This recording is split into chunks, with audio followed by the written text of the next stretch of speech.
ஈஸ்வரப்பற்ற அவர்கள் இந்த உபதேசத்திலும் மனிதனுடைய மனநிலையை பற்றி பல வகைகளிலும் தெளிவாக்குகின்றார்கள். மனநிலை, எண்ண நிலை, சுவாச நிலை, இதையெல்லாம் எப்படி நாம் வைத்திருக்க வேண்டும் என்பதை மீண்டும் நமக்கு ஞாபகப்படுத்துகின்றார்கள். இந்த உலகம் கல்கியிலே ஆரம்பித்து சுழன்று மீண்டும் கல்கிக்கே வருகின்றது.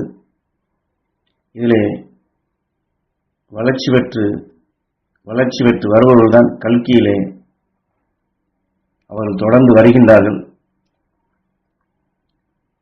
இன்று இருக்கக்கூடிய நிலையை வைத்து வளர்ச்சி பெற்ற நிலையில் கல்கியிலே பிரிதொரு உலகமாகத்தான் வந்துவிடும். மண்டலங்களின் தன்மை எல்லாம் மாறுபடுகின்றது.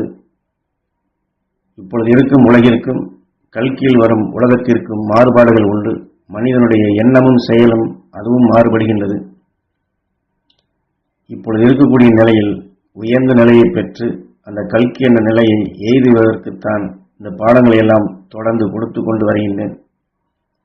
அற்ப ஆசைகளை மறந்துவிட்டு பெருநிலை எய்திடப்பார் என்று சொல்லுகின்றார். வாழ்ந்து என்ன பயன் என்றெல்லாம் எண்ண வேண்டியதில்லை. வாழ்ந்த பயனை கல்கியிலே கண்டுவிடலாம். புரியாத நிலையில் நாம் செயல்படக்கூடாது என்பதைத்தான் இங்கே சுட்டி காட்டுகின்றார்கள். காரணம், எல்லா சித்தர்களும் ஞானிகளும் மகரிஷிகளும் காலம் காலமாக தவம் இருந்த தவசிகளும் அந்த பெருநிலையை எண்ணித்தான் கல்கிக்கே வருகின்றார்கள். அவர்களுடன் நாமும் கலந்து விடலாம் என்று ஈஸ்வரப்பற்று இங்கே உணர்த்துகின்றார்கள். அது மட்டுமல்ல, பல கோடி தேவாதி தேவர்களுடன் நாம் கலந்து விடலாம். ஏற்கனவே நாம் பல சரீரங்கள் எடுத்து வளர்ச்சி பெற்ற நிலையில் இதற்கு முன் ஜென்மம் அதில் விட்ட உரையை அதை முழுமையடைந்து அந்த தெய்வ நிலையை பெரும் நிலையாக நாம் அடைய வேண்டும். அதற்குத்தான் இந்த பாடம் என்று சொல்லுகின்றார். அதே சமயத்தில் ஏற்கனவே சொன்னது போன்ற இந்த மனநிலையை, எண்ண நிலையை பற்றி மீண்டும் நினைவுபடுத்தி விடிய விடிய எல்லாவற்றையும் கேட்டுவிட்டு விக்கல் நிற்க வேண்டும். அதற்கு என்ன மருந்து, எனக்கு மருந்து சொல்லுங்கள் என்று கேட்டால், விக்கலுக்கு ஏதப்பா மருந்து? ஏனென்றால் அந்த விக்கல் வருவதே நம்முடைய நினைவின் எண்ணத்தினால் வருவதுதான்.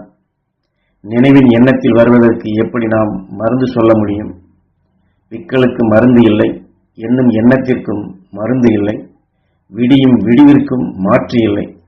ஏனென்றால் இதையெல்லாம் இதுதான் இயற்கையினுடைய நியதி என்பதை நாம் புரிந்து கொள்வதற்குத்தான் இங்கே இந்த உண்மைகளை உணர்த்துகின்றார். ஈசனின் சக்தியில் உதித்ததப்பா உனக்குள்ளே அந்த எண்ணம், ஜெபநிலையில் மனநிலையை கலந்திடப்பா, உன் நிலைக்கே புரிந்துவிடும் உன் நிலை என்ன என்று. ஏனென்றால் இந்த சகஜ வாழ்க்கையில் நாம் மனிதர்கள் சந்தர்ப்பவசத்தால் நம்முடைய எண்ணங்களும் உணர்வுகளும், அதுதான் மனநிலை என்று சொல்லுகின்றார், அவ்வப்பொழுது மாறிக்கொண்டேதான் இருக்கும். நேற்று நன்றாக இருந்தால் இன்றும் நன்றாகத்தான் இருப்போம் என்று சொல்ல முடியாது, அல்லது இன்று நன்றாக இருந்தால் நாளையும் நன்றாகத்தான் இருப்போம் என்று சொல்ல முடியாது. மனிதனுடைய மனங்கள், எண்ணங்கள் சந்தர்ப்பத்திற்கொப்ப எத்தனை நிலைகள் மாறிக்கொண்டே இருப்பதைத்தான் இங்கே நீ விடிய விடிய கேட்டுவிட்டு விக்கலுக்கு மருந்து கேட்பது போல உன்னுடைய எண்ணங்களும் உணர்வுகளும் சுழன்று கொண்டே இருக்கின்றது. அதற்கு ஏதப்பா மருந்து என்று, அதற்குத்தான் இந்த ஜெபநிலையை உனக்கு சுட்டி காட்டுகின்றேன். ஜெபநிலையை நீ உயர்த்திவிடு. அந்த ஜெபநிலையை உயர்த்தும் நிலையாக உன் மனநிலையை அதிலே கலந்து விடப்பா. ஜெபநிலையும் உன் மனநிலையும் மாற்றிவிடாதே. ஏனென்றால் மனநிலை சந்தர்ப்பத்தால் நாம் எடுக்கக்கூடிய எண்ணங்கள் உணர்வுகள் ஆன்மாவிலிருந்து சுவாசித்து இயக்கப்படுவது. நீ அதை முன்னிலையில் வடித்து கொண்டு இங்கே ஜெபநிலையை நினைவுபடுத்தினால் அது ஒன்று கொண்டு இணைந்து வராது. அப்படி வராதபடி உன் மனநிலையை ஜெபநிலையில் ஒருநிலைப்படுத்திடப்பா. அப்படி ஒருநிலைப்படுத்திவிட்டால் உன் நிலைக்கே புரிந்துவிடும் உன் நிலை என்ன என்று. என்றால் உன் நிலை என்றால் நேற்று முதலில் சொன்னது, நேற்று ஒரு நிலையில் இருந்தோம், இன்று ஒரு நிலையில் இருக்கின்றோம், நாளை ஒரு நிலை இருக்கிறோம் என்றால் இதில் உன் நிலை எது? உன் நிலை எது என்றால் அந்த ஜெபநிலையில் நாம் இருப்பதான் நம் நிலை என்பதை நாம் உணர்ந்து கொள்ள வேண்டும். அது உணர்வதற்குத்தான் இங்கே ஜெபநிலை மனநிலை என்று சுட்டிக்காட்டி உன் மனநிலையை ஜெபநிலையில் கலந்து விடப்பா. ஜெபமெல்லாம் ஜெபித்திடவே ஜெப அருளை தந்திடுவாய். ஏனென்றால் ஜெபிக்கக்கூடிய தியானத்தைத்தான் அவ்வாறு சொல்லுகின்றார். ஏனால் மனநிலையில் நம்மை அறியாத எத்தனை எண்ணங்கள் உணர்வுகள் ஓடுகின்றதல்லவா, அதுவும் ஜெபம்தான். அதை எதை ஜெபமாக்க வேண்டும் என்பதைத்தான் இங்கே அந்த ஜெபத்தை உயிரோடு ஒன்றி அவனாக நாம் மாறும் நிலைக்கு அந்த சித்தர்கள், ஞானிகள், ரிஷிகள் கலந்திடும் நிலையாக அவர்களோடு ஒன்றிடும் நாம் நிலையாகத்தான் அதற்குண்டான ஜெபமாக ஜெபித்திடத்தான் ஜெபமெல்லாம் ஜெபித்திடவே ஜெப அருளை தந்திடுவாய். ஜெபித்திடுவேன் என் ஈஸ்வரனை, ஜெபித்திடுவேன் அவன் சக்தியை, ஜெபித்திடுவேன் என் ஈஸ்வரனை, ஜெபித்திடுவேன் அவன் சக்தியை, ஜெபித்திடுவேன் ஓம் என்ற நாதத்தில், ஜெபித்திடுவேன் ஜெபித்திடுவேன் ஓம் ஈஸ்வரா, ஓம் ஈஸ்வரா. ஜெபித்த நிலையில் நீ வந்து இதையெல்லாம் ஜெபமாக்கி தந்திடுவாயப்பா ஈஸ்வரா என்று நம் ஜெப நிலையை நாம் தனித்த நிலைகள் கொண்டு செல்லாதபடி நம் மனநிலையை அந்த ஜெப நிலையாக இருந்துவிட வேண்டும் என்பதற்குத்தான் இதை உணர்த்துகின்றார்கள். பொதுவாக இன்று மனிதர்களுக்கு ஆயுள் நிலை அதிகரித்துள்ளது என்று விஞ்ஞான அறிவிலும் சுட்டிக்காட்டுகின்றார்கள். அது அறிவு நிலையோ ஆயுள் நிலையோ ஆண்டவன் என்று நாம் உள்ளின்று இயக்கக்கூடிய அளித்த பொக்கிஷங்கள் தான். தன் அறிவினால் தான் ஆயுளை வளர்க்கின்றான் இன்றைய கலியில் மனிதன். ஆனால் அவன் எண்ணம் என்ன என்றால், வைத்தியத்திலே இன்று எவ்வளவு முன்னேறி இருக்கின்றோம், பல வசதி வாய்ப்புகளை நாம் உண்டு பண்ணியுள்ளோம். ஆகையினால் அந்த வைத்தியத்தினால் தான் ஆயுளை கூட்ட முடிகிறது என்று இவர்கள் சொல்லுகின்றார்கள். ஆனால் இல்லையப்பா என்று மறுத்து, உன் எண்ணத்தில் வந்ததப்பா ஆயுள் நிலை, ஜீவ எண்ணத்தில் வந்ததப்பா ஆயுள் நிலை. ஏனென்றால் வாழ வேண்டும், நீடித்த நாள் இந்த உடலில் இருக்க வேண்டும், நமக்கு நோய் வந்து இறக்கக்கூடாது, நோயிலிருந்து மீட்க வேண்டும் என்று எடுத்துக்கொண்ட இந்த எண்ணம் தான் அந்த ஆயுளையை கூட்டுகின்றது. அதனால்தான் மனித உடலில் ஆசை உள்ளவன் தான் வாழ வேண்டும் என்ற ஆசையுடன் எண்ணுகின்றான் அவ்வீசனை, தெரிந்தோ தெரியாமலோ. அவன் எண்ணத்தின் வடிவின் இல்லை. அதனால்தான் அங்கே தெரிந்தோ தெரியாமலோ அவனுடைய எண்ணம் அவனை வாழ வைக்கும் சக்தியாக அவனுடைய எண்ணம் தான் அவனுக்குள் இருக்கும் ஈசனை அவனை சுற்றி அந்த எண்ணத்தின் தன்மையினால் அதன் ஜீவனும் வாழ்கின்றதப்பா. ஆனால் இதே சமயத்தில் இதற்கு மாற்று கருத்தையும் சொல்லுகின்றார். இன்று வாழ்பவர்கள் ஒரு சிலர் தொழிலிலோ குடும்பத்திலோ மற்ற சிக்கலிலோ அல்லது தன் உடலிலோ தாங்க முடியாத சில கஷ்டங்களோ துன்பங்களோ துயரங்கள் வந்தால் இந்த எண்ணங்கள் மாறிவிடுகின்றது. அப்பொழுது எண்ணத்தை குறுக்கும்படியாக ஆகிவிடுகின்றது. எண்ணம் குறுகிவிட்டால் வாழ்ந்து என்ன பயன், இருந்து என்ன புண்ணியம் கிடைக்கப் போகிறது என்று தனக்குள் வந்த வியாதியை தாங்கிக் கொள்ள முடியாமல் எண்ணத்திலேயே அவன் சுருங்கி விடுகின்றானப்பா. அவன் எண்ணத்தினால் மட்டும் சுருங்கி விடுவதல்ல, அந்த எண்ணம் சுருங்குவதால் அவன் உடலில் உள்ள எல்லா உறுப்புகளும் உணர்வுகளுமே அவன் எண்ணத்திலேயே சுருங்கி விடுகின்றது. ஏனென்றால் இதையெல்லாம் வயதானவர்களை இன்று விஞ்ஞான ஆங்கில மருத்துவத்திலே வைத்து பரிசோதித்து பார்த்தால் வயதாகிவிட்டது, அதனால் உங்கள் உறுப்புகளும் சுருங்கி இருக்கிறது என்றெல்லாம் அவர்கள் பரிசோதித்து சொல்வதை நாம் பார்க்கலாம். ஆக நம் எண்ணம் சுருங்குகின்றது. ஏனால் இந்த எண்ணத்தால் மனிதனுடைய ஆயுளை கூடுகின்றது என்று முதலில் சொன்னார். அதே எண்ணத்தால் தனக்கு வந்த வியாதியோ தனக்கு வந்த துணிதான் மரண பயம் என்று சொல்வது. இந்த மரண பயத்தை விட்டு ஒழிக்க வேண்டும் என்பதுதான் ஈஸ்வர பட்டும் சரி, அவரை போன்ற ஏனைய ஞானிகளுடைய கருத்துக்களும் தான். ஆக அந்த மரணமில்லா பெருவாழ்வாக வாழ வேண்டும். அந்த மரணமில்லா பெருவாழ்வாக வாழ வேண்டும் என்றால் அந்த மரண பயத்தை அகற்ற வேண்டும். ஆக அதற்கு அந்த மரண பயத்தை வென்ற, மரண பயத்தை தூசி போல் தூக்கி எறிந்த மகா ஞானிகளுடைய உணர்வுகளை நாம் சுவாசிக்க வேண்டும்.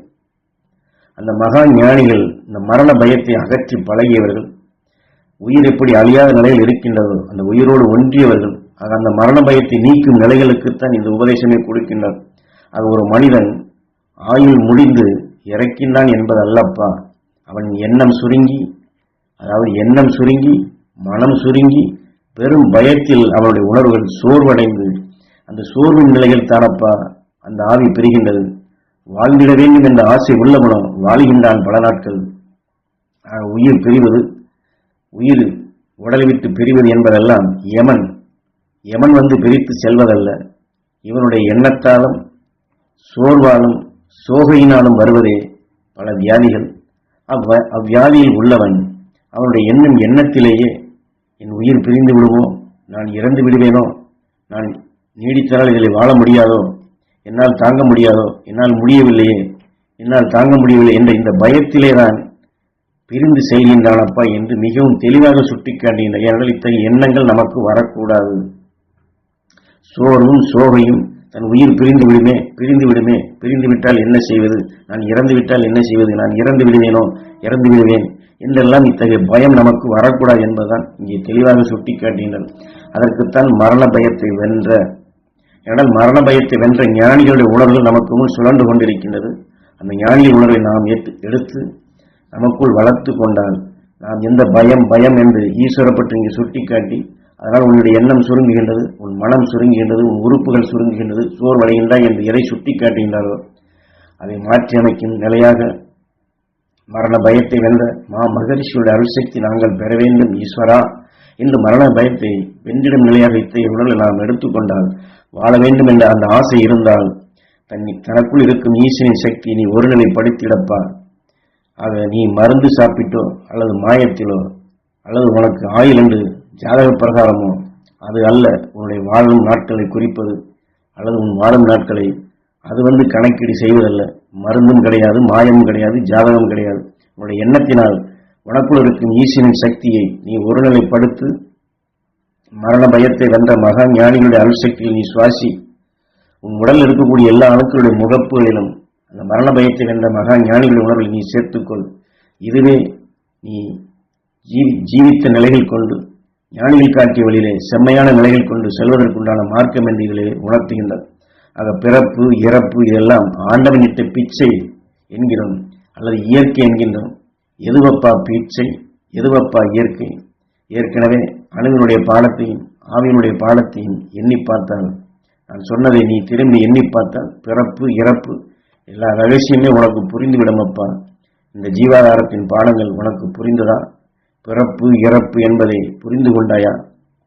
உன் மனநிலையில் இருந்துதான் நீ மடிகின்றாய், உன் மனநிலையில் இருந்துதானப்பா நீ வாழ்கின்றாய் என்று ஈஸ்வரப்பட்டு இங்கே சொல்லி தன் மனநிலையை உயர்த்த, நீ உன் மனநிலையை உயர்த்து. மரண பயத்தை வென்ற, மரணத்தை வென்ற என்றால் மரணத்தை வென்ற என்று சொன்னால் இந்த உடலிலேயே ஆயிரக்கணக்கான வருடங்கள் வாழ்வதல்ல. இந்த உடல் உயிரால் உருவாக்கப்பட்டதுதான். தான் யார், நான் யார் என்றால் இந்த உயிர் தான் நான். அந்த உயிர் உருவாக்கிய பிள்ளைதான் இந்த உடல். ஆக இந்த உடல் தான் அழிகின்றது, இந்த உயிர் அழிவதில்லை. ஆக உன்னுடைய எண்ணத்தை அந்த வழியில் நீ உயர்த்து, உயிரோடு ஒன்றி உனது ஒளியாக மாற்றி மரணமில்லா பெருவாழ்வு வாழ்ந்து கொண்டிருக்கும் பல கோடி தேவாதி தேவருடன் நீ ஒன்றுபடு. அவருடைய உணர்வை நீ சுவாசி. அந்த உணர்வை சுவாசித்தால் நீ வாழ்வாங்கு வாழலாம், அழியாத நிலையில் கொண்டு வாழலாம். உனக்கு மரண பயம் தேவையில்லை, மரண பயம் தேவையில்லை. மரணத்தை வென்ற மகா ஞானிகளுடைய உணர்வை சுவாசித்து நீ ஞானியாக மாறு. நீ கல்கி என்ற நிலையை பார்க்க நடைபோடு என்று இங்கே நமக்கு வீறு கொண்டு எழும்படியாக மரண பயத்தை ஒழித்திடும் உணர்வாக, பயத்தை அகற்றிடும் நிலையாக வலுகொண்டு ஞானிகள் உணர்வை சுவாசித்து ஞானியாக மாற வேண்டும் என்பதை ஈஸ்வரப்பட்டவர்கள் இந்த உபதேசத்தில் நமக்கு இதுதானப்பா உனக்கு ஜீவாதாரம், இந்த ஜீவாதாரத்தை நீ புரிந்துகொள் என்று நமக்கு உணர்த்துகின்றார்கள்.